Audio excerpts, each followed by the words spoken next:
Isang nakagulat na balita kapamilya aktor na si Paolo Abilino umaming karelasyon na si Kim Chiu.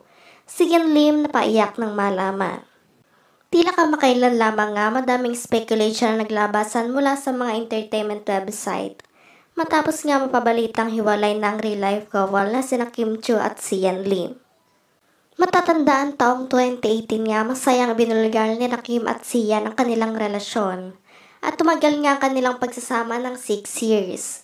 Ngunit tila nauwi din nga agad sa hiwalayan ang kanilang pagsasama nito.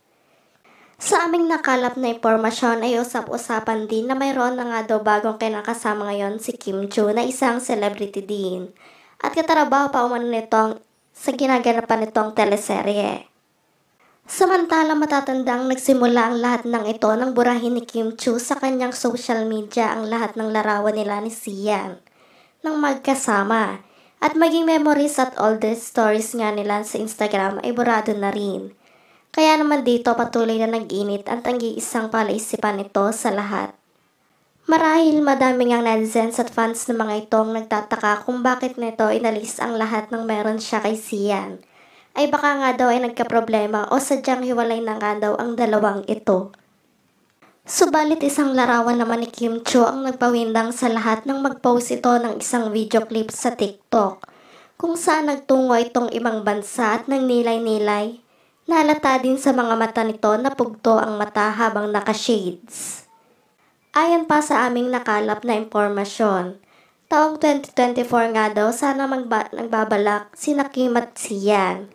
Ngunit ito nga din daw ay tila na udlot dahil ayaw pa umano ng pamilya ni Kim na makasal pa ito. Dahil marami pa umanong obligasyon kailangan tapusin si Kim para sa kanyang pamilya. Mailan din naman nagsasabi na baka nga daw ito na ang naging mitya ng lahat kung bakit iniwan ni Kim si Sian ng panandalian lamang. At baka nga daw na kaya pinatatagal pa ng magulang ni Kim ay hindi nito tanggap ang aktor para sa kanilang anak.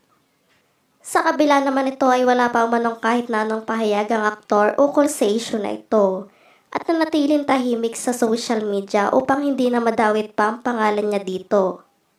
Ayon naman sa ilan ay kung ano man daw ang naging pinagmula ng lahat ng ito ay sana daw ay pagkatataga ni Sian ang loob niya at maging handa sa mga nangyayari kung sino man sa kanila ni Paolo Abilino ang pipiliin ng aktres na makakatuluyan nito sa huli.